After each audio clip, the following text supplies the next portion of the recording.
everyone! Our topic for today is all about basic concept of supply chain management.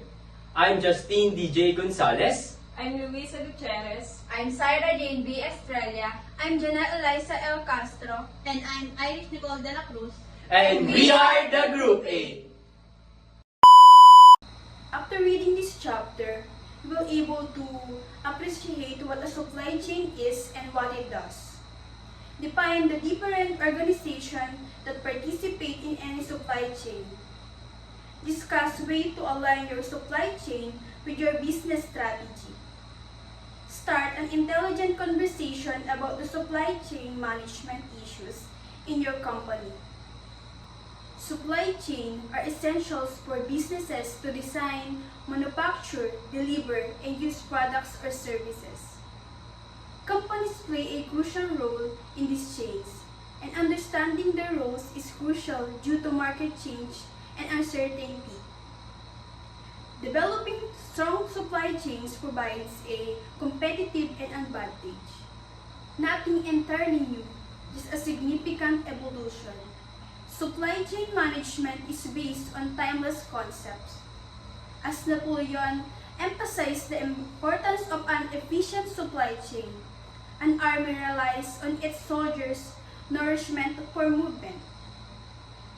The saying, amateur talk strategy, professional stock logistics, emphasize the importance of meeting daily demands or providing an army with essential supplies. The success of an army is often determined by the activities of the quartermasters and supply chain sergeants. The term supply chain management arose in the late 1980s and came into widespread use in the 1990s. Prior to the time, businesses used terms as logistic and operation management instead.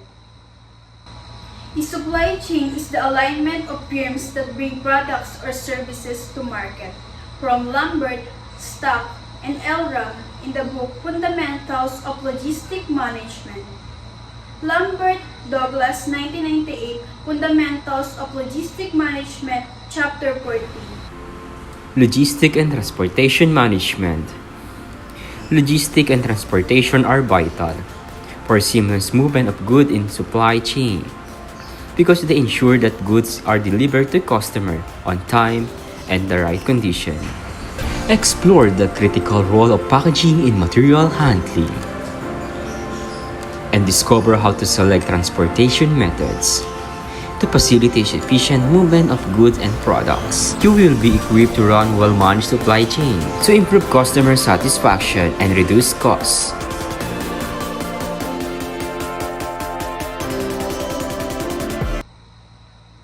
The supply chain consists of all stages involved directly or indirectly in fulfilling a customer's request.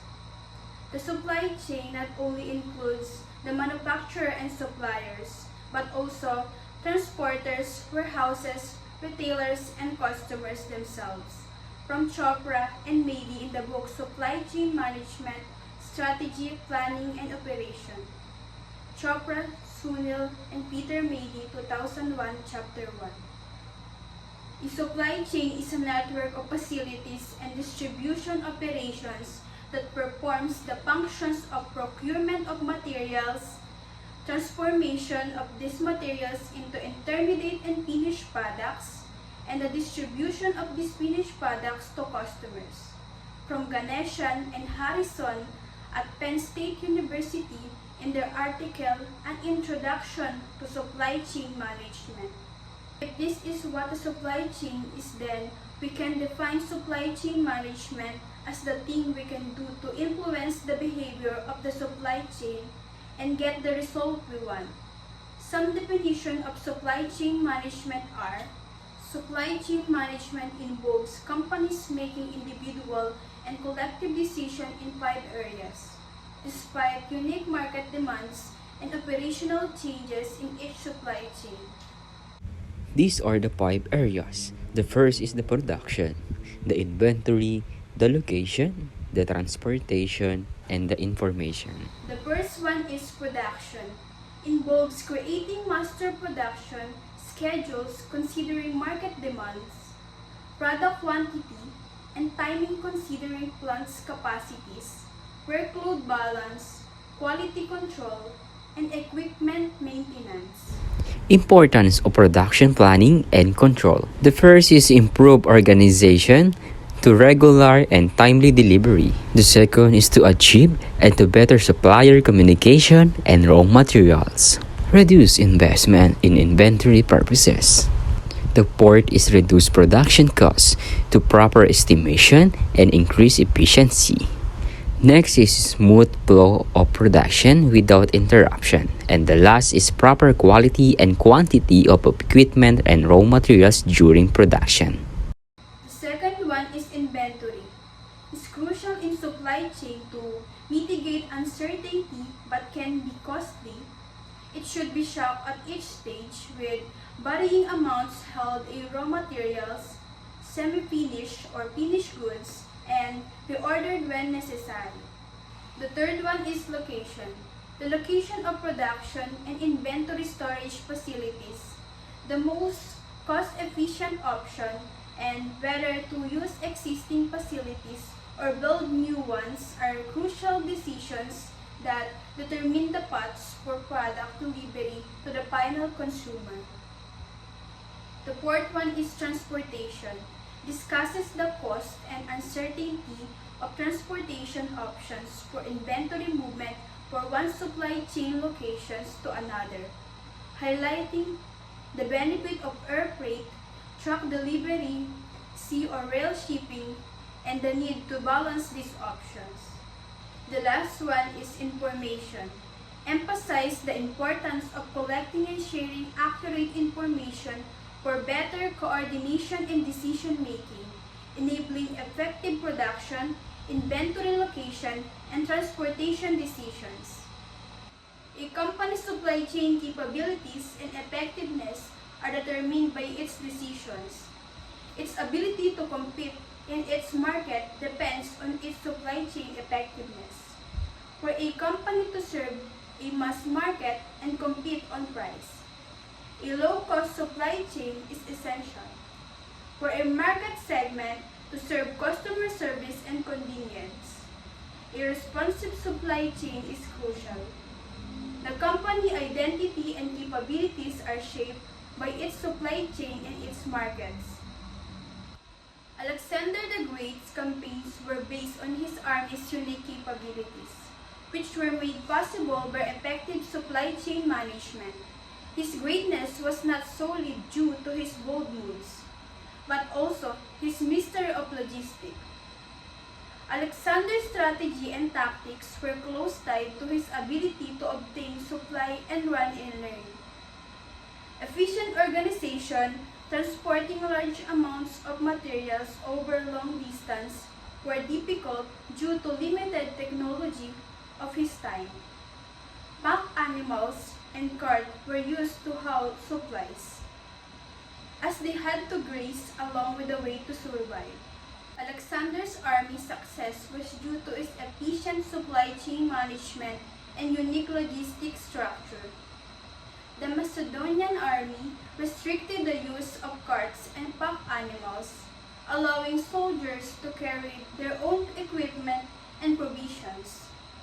This resulted in the fastest, lightest, and most mobile army on its time. Alexander used these capabilities to surprise and overwhelm large enemies, enabling him to advise strategies and tactics. How the supply chain works. Two influential books, The Goal and Supply Chain Management Strategy, Planning and Operation, provide a comprehensive understanding of supply chain management principles and practices. The goal is to increase throughput while reducing inventory and operating expenses, with throughput verifying based on market conditions.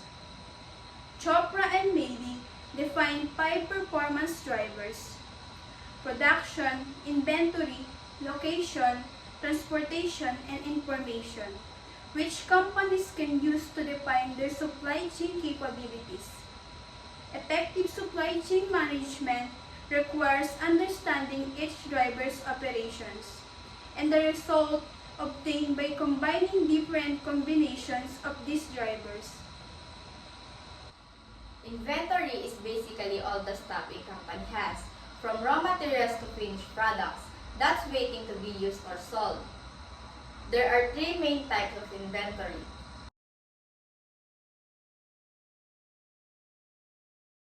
The first one is cycle inventory. This is the stuff you need to keep on hand to meet normal demand between when you buy or make more. It's a balance between buying in large amount, cheaper but cost more to store, and buying small amount, more expensive but less storage cost. The second one is safety inventory. This is extra stuff you keep just in case demand is higher than expected. It's a balance between the cost of storing extra stock and the risk of running out and losing sales. The last one is seasonal inventory. This is extra stock you make in advance to meet predictable spikes in demand, like during holidays. It's a balance between the cost of storing extra stock and the cost of making a factory more flexible to change production quickly. Location in supply chain is about deciding where to put your factories, warehouses, and other facilities. It's also about deciding what happens at each location. Let's listen in as Anna, Ron and Daniel discuss seasonal stock. So what do we mean by seasonal stock? When do we sell the most Bean Babies? Well, that's easy. The last 3 months of the year. Exactly, but we don't want to produce lots in the last 3 months and a little the first 9. Why not? For one thing, we'd have to pay for overtime for workers in those last 3 months. So what's the link with seasonal stock? We produce more Bean Babies than we sell for the first 9 months of the year. That means we build up our finished goods inventory. And then we sell the extra Bean Babies in the last 3 months. You got it. The extra finished Bean Babies are called seasonal stock. Anna, do you want to tell Daniel about pipeline stock? Sure, we only keep a small number of Bean Babies in our finished goods warehouse, but there are twice as many being transported around the world. So the Bean Babies that are in Wallshop's warehouses are part of our pipeline stock. Exactly.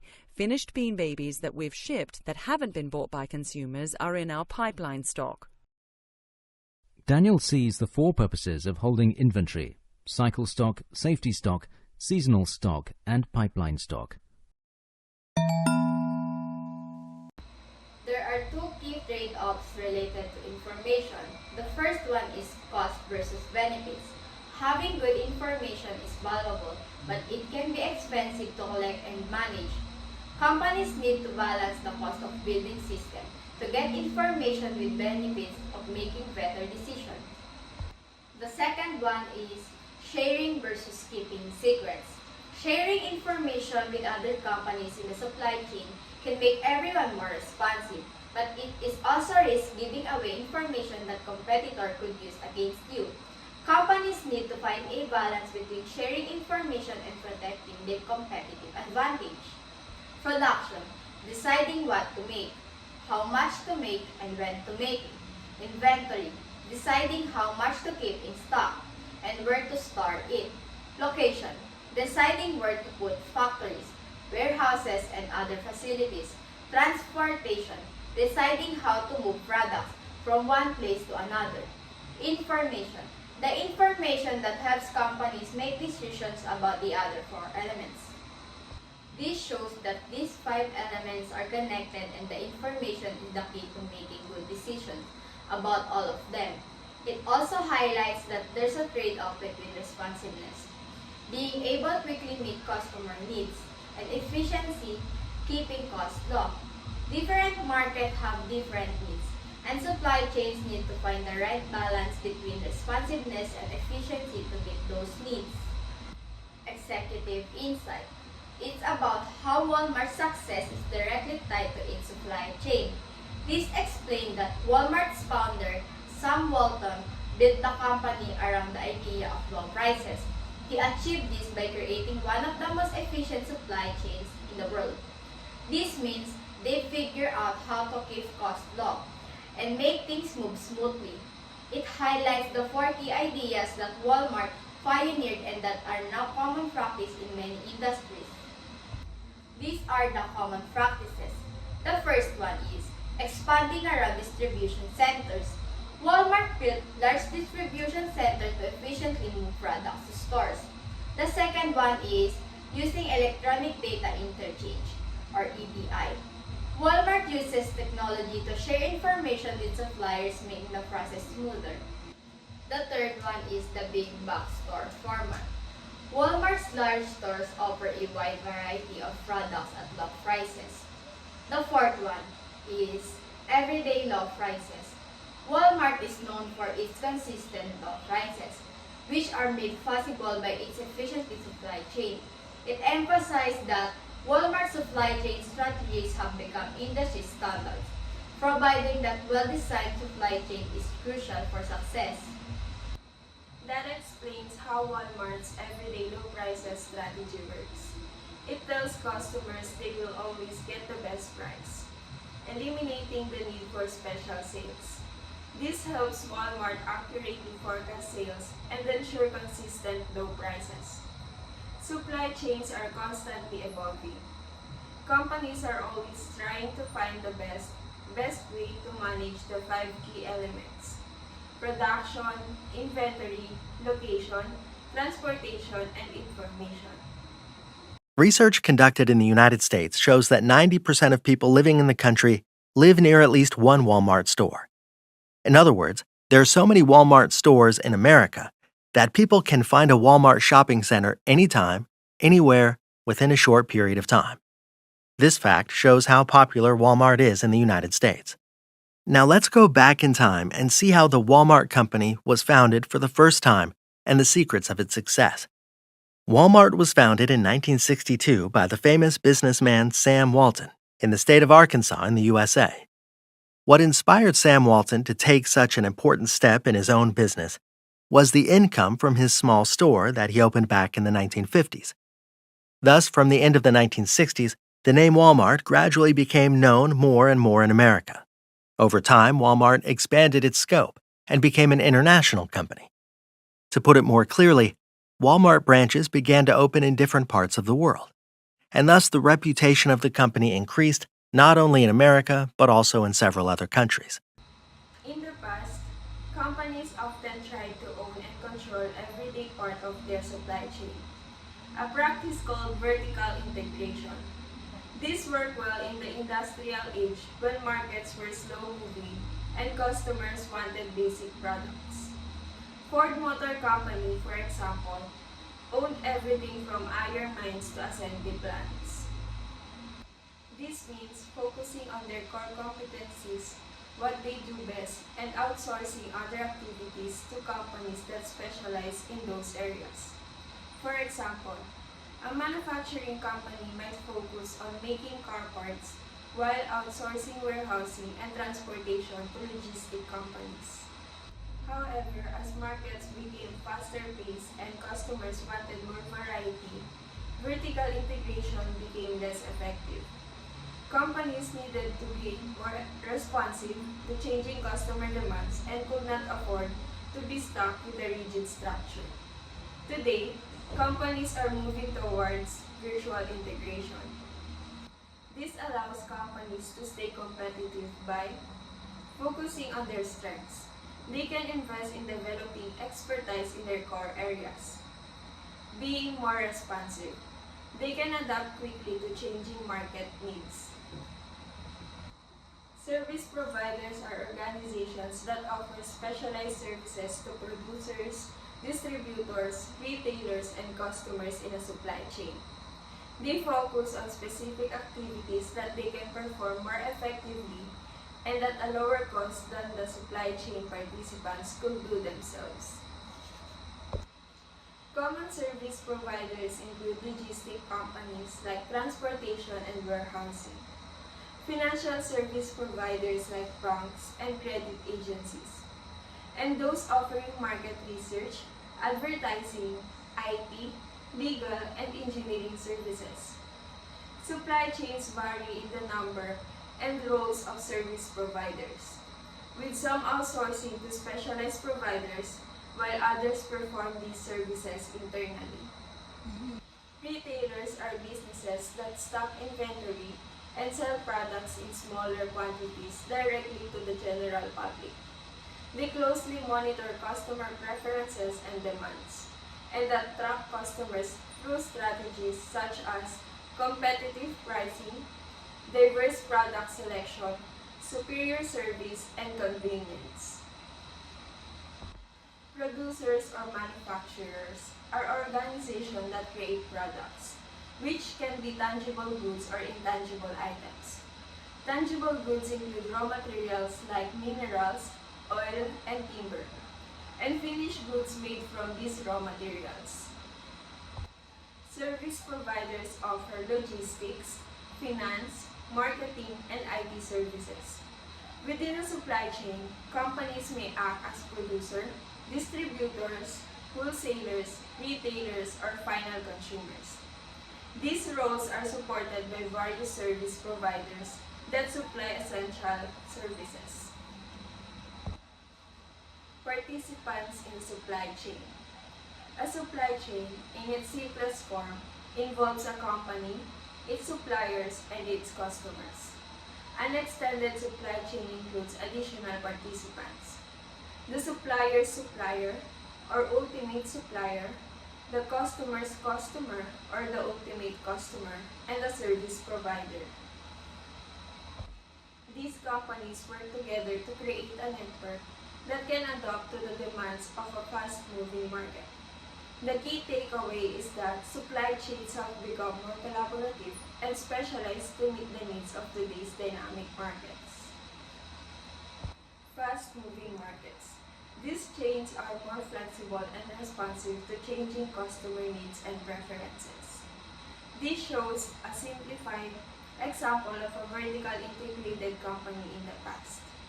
It owned every part of the supply chain, from the raw materials to the retail showroom. In contrast, the new supply chain is made up of independent companies that specialize in specific areas, like raw materials, transportation, manufacturing, distribution, and retail. New supply chains. Fragmented. Companies focus on their core competencies and partner with other companies to create a network. Old supply chains. Vertically integrated.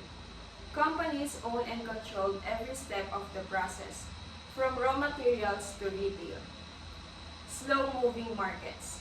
These chains work well for products that did not change much, were sold in large quantities, like cars in the early 90s. Exhibit 1.1. This compares how old and new supply chains. It shows how companies have changed their approach to managing their supply chains as markets have become faster paced and more demanding. Achieving greater efficiency.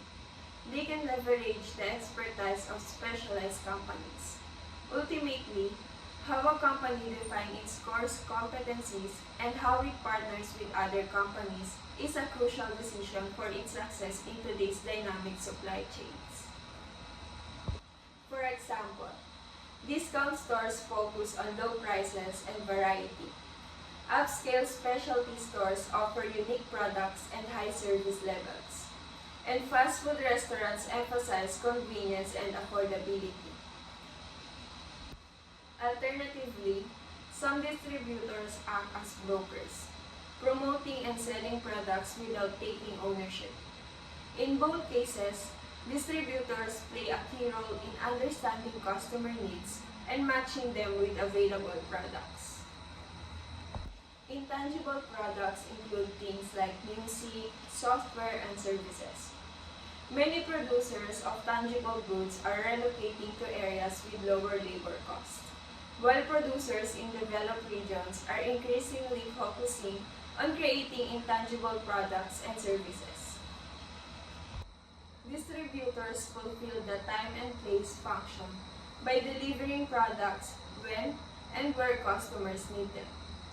Distributors can take ownership of the inventory, managing tasks like warehouse, operations, transportation, customer support, and post-sale service. Distributors, also known as wholesaler, are companies that purchase products in bulk from producers and sell them to other businesses, rather than individual consumers. They manage large inventories, handle sales, and provide a buffer for producer against demand fluctuations. Supply chain structure. Simple supply chain. In a simple supply chain, there is a linear flow of goods and services from the supplier to the company and then to the customer. It is straightforward with fewer participants and interaction. Third, distributor. Handle the distribution of goods to various retailers or business customers. Fourth, retailer. Sells the product to end consumers. Lastly, retail and business customers. End users of the products, which could be individuals or organizations. Extended supply chain. An extended supply chain includes additional participants, such as the ultimate supplier, the source of raw materials, and the ultimate customer, the end user. Example of an extended supply chain. First, raw material producer. Supplies the raw materials needed for production. Second, manufacturer. Convert raw materials into finished products. Service providers are also involved, offering specialized services like logistics, finance, market research, product design, and information technology to support the main participants in the supply chain. These providers help optimize various functions and add value to the process. Aligning a supply chain with business strategy involves 3 key steps. First, understanding the markets the company serves. Second, defining the company's core strength and potential roles in serving those markets. Third, developing the supply chain capabilities needed to support the chosen roles. Site staff plans to continue expanding its client base and enhancing its service offerings by integrating more closely with suppliers and developing technology solution tailored to the real estate industry. In contrast, some clubs emphasize efficiency to meet the needs of price-conscious customers who are willing to buy in bulk for lower price. Site staff offers data insight on purchasing activities, customer profiles, and seasonal patterns. Aligning the supply chain with business strategy. To align a company's supply chain with its business strategy, it must cater to market requirements while supporting overall business goals. The supply chain must balance responsiveness and efficiency based on customer needs. They partnered with select distributors to standardize processes, reduce costs, and increase efficiency for both manufacturers and customers. Site staff conducted a strategic sourcing assessment using data from its customers to identify the best MRO products, services, and suppliers.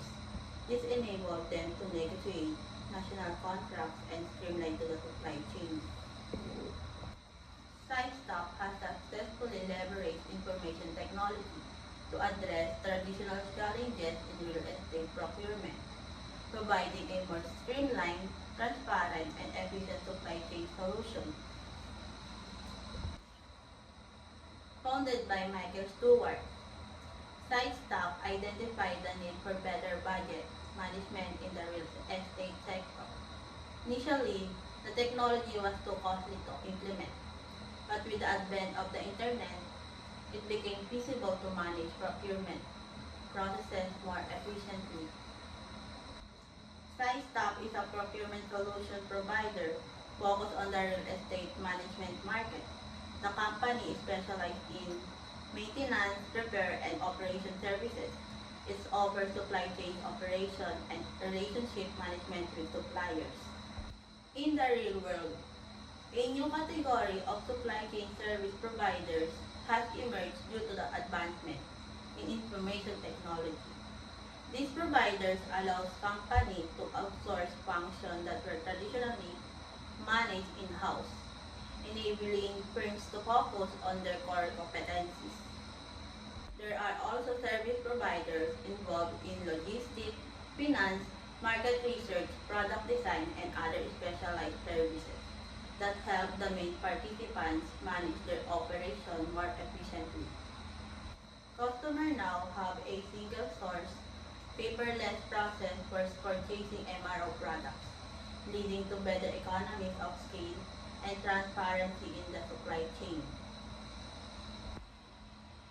Challenges in real estate procurement. First, lack of compliance with national purchasing contracts. Second, high transaction costs due to managing numerous vendors. Third, lack of visibility into property operations. The company emphasizes staying focused on its core proposition, providing MRO products and services for real estate management. For instance, 7-Eleven and Sam's Club have different customer needs and therefore different supply chain strategies. 7-Eleven focusing on convenience and responsiveness to attract customers who prioritize proximity and variety. Companies that align their supply chains to efficiently meet these needs can gain market share and increase profitability. To understand the markets your company serves, consider the following attributes of your customers. The first one is quantity. Determine if customers buy in small or large quantities. Convenience store customers typically purchase small amount, while discount warehouse customers buy in bulk.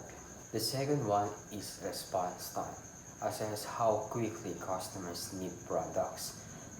Fast food customers expect immediate service, whereas machinery buyers are willing to wait.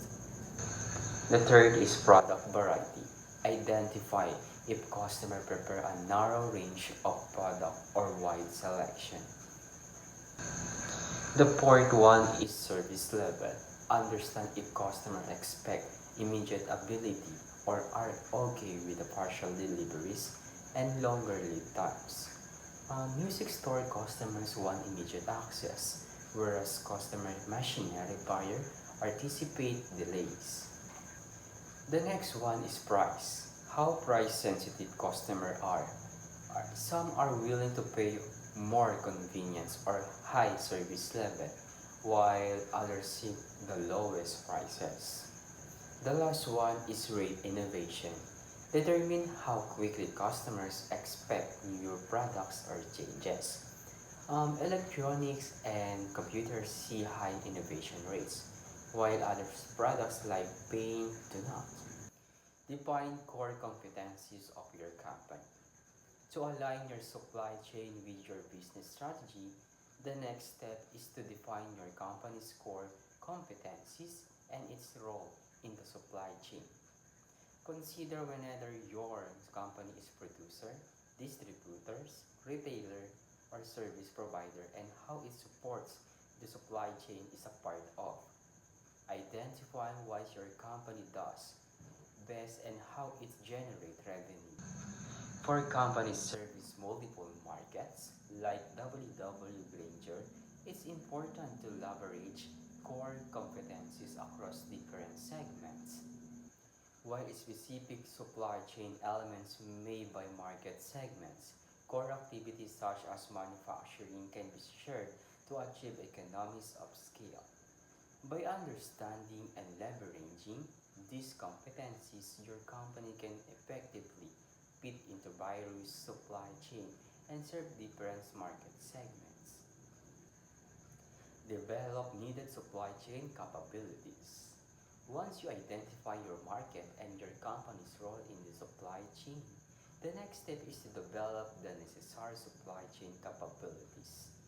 This development is shaped by decision of 5 supply chain drivers, which can be managed your neither responsiveness or efficiency based on business needs. The first one is the production.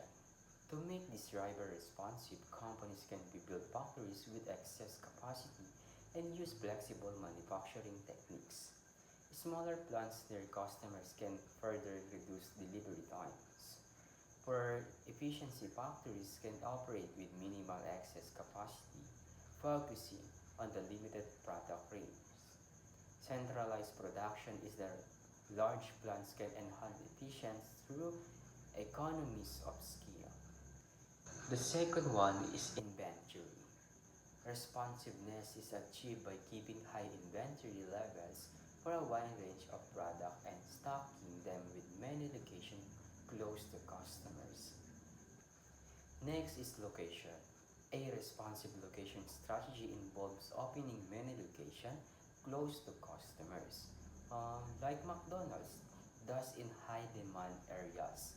For efficiency, companies can centralize operation in the fewer location as they thus to serve large markets from a few key sites. The fourth one is transportation. Responsive transportation uses fast flexible modes like FedEx and UPS delivery products quickly, obtained within 24 hours.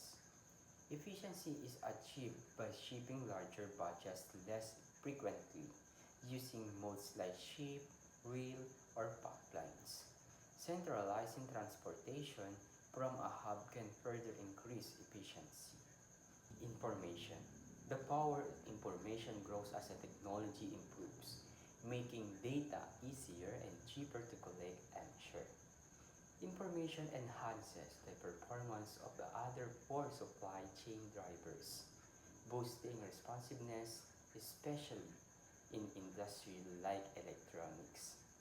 Companies that collect and share timely data gain efficiency and responsiveness, while limiting information may offer short-term gains over time, thus that leverage data effectively will outperformance and gain more market share. Tips and techniques, 3 steps to align supply chain and business strategy. First is identifying what your customer expect in terms of a product, services, and delivery. The second is determine your company core strength and the specific role in will play to meet customers' demands. And last, design a supply chain that efficiently support your company's chosen role and core strength, ensuring smooth operation and delivery. Executive Insight. Sanel Copra. He is a professor of operation management at the Northwestern University.